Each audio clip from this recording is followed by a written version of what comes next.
one more Sea Org member whose attempted recovery you were a part of is Terry Gamboa in the late 80s. Late 80s? Correct. Tell us about that one. Terry Gamboa was the ED, Executive Director of Author Services. That was L. Ron Hubbard's personal literary agent, personal organization that kept all his business and finances separate from the church, handled all his books, all his intellectual property, handled his defense in the early 80s when he was alive. I was a legal executive over there, trying to get the all clear to make things safe for Hubbard. We handled every aspect of him. After he died, Miscavige, myself, Will here, we all went over to RTC and did a purge over there because nothing much was happening at ASI anymore after Hubbard died. It didn't have that much importance. Terry Blue, I believe it was late 80s, 89, maybe 90, I don't know, back at that period.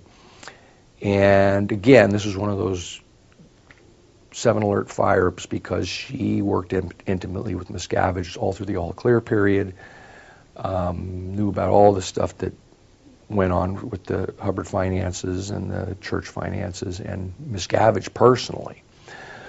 So I got pulled into Author Services. Miscavige held a big powwow there, and he brought in Mark Yeager, Mark Ingber, Ray Midoff, Greg Wilhere, Norman Starkey, who was the executor of the estate, right? They put in these affidavits like the executor of the estate is independent and doesn't answer to Miscavige. Well, Norman Starkey was the acting executive there, and of course, when Miscavige said leap, he asked how high. Everybody was there at attention, and I was there, because Miscavige was going to run a mission to intimidate the living hell out of Terry Gamboa. I don't even think the objective was to get her back. I think the intention was to scare the pants off of her, because this was the mission. All the people I mentioned, Greg, Norman, Midoff, Yeager, that whole lineup, which you guys have seen this before, where they all get together in an array and confront people. The intention was to do that to Terry and her husband. And we had PIs tracking her. This was several days after she had left. And we had PIs tailing her and her husband. They were driving across the country, and they were heading towards Nashville. So we timed this whole thing that it would be this whole confrontation in Nashville when they got to Nashville. Yeah, it's private investigators. Private investigators, right. Well, when I was at Author Services for this briefing, Miscavige turns to Norman and he says, "Norman, did she have access to that safe?" And in the safe there was some kind of documents that he treasured, and I don't even recall what they were. They had to do with the estate. They may have, estate. Yeah, they may have had to do with the family and how they switched the wills up on them. I don't know what it had. I just don't remember the significance of them. It was between Dave and Norman said, "I don't know, sir." To which Miscavige went into these tyrannical rages about, "Norman, you fool, you idiot. How do you know?" And it was like, God, it sounded like this could affect the exemption, of the tax exemption of the church. And it was like, the guy was really flipping out. He says to me, "Marty, you have got to find out whether she got those documents," right? Well, I was reporting that she was carrying a briefcase with her. We were finding out through the private investigators. So I had informed Miscavige that she had, her, whatever they took with them, and one of the things she had was a briefcase, which was a little bit of an oddity. A person just doesn't generally have that. And I reported that she was bringing it into her hotel room or sometimes leaving it in her car. And so he got all fixated on, "I got to get into that. You got to get into that briefcase because I think those documents are in there," right? So, by any means necessary, you find out, you get into that briefcase. Oh, those are words that came to you? That's what the orders I got from Miscavige. You get into that briefcase, I don't care what it takes. Do you have a PI who can do it? I said, "I'll get a PI who can do it." And I went through Ingram and got a guy who was an expert at quickly popping locks. Ingram is Jane Ingram. Right, and we knew, investigator who's worked for the church for years. Yeah, and we knew that was a combo, 3-tumbler combo lock. So I got a guy, and I had him do it. Show me, he could go, within 30 seconds, boom, any briefcase, said, okay, that's the guy we need.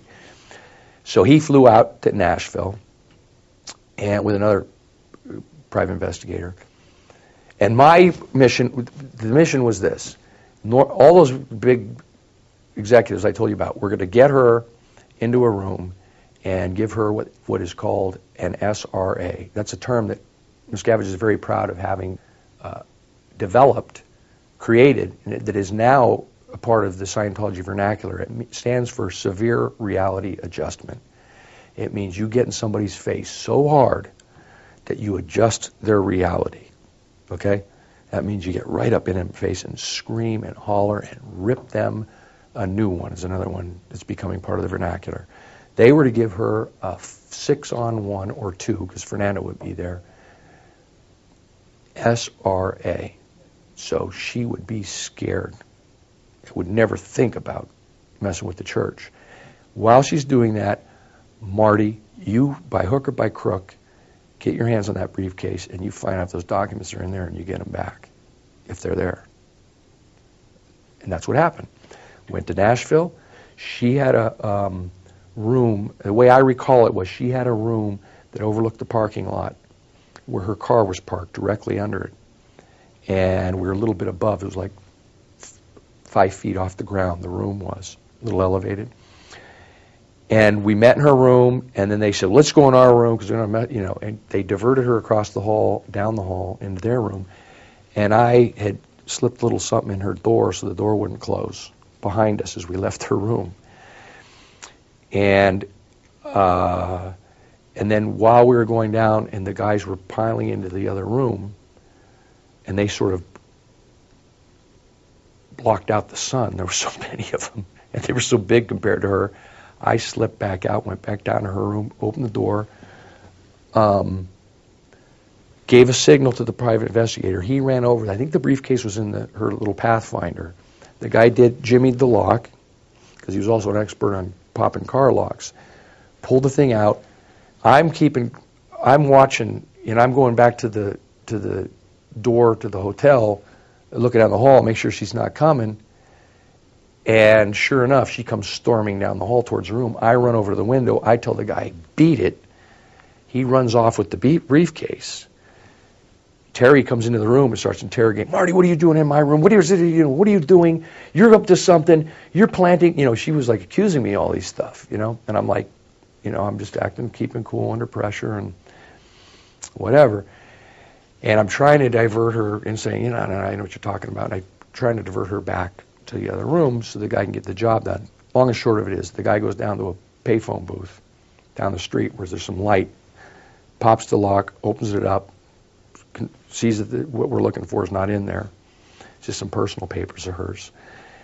Comes back and slides the briefcase back in the car, locks it, and takes off. So that's how I accomplished my mission.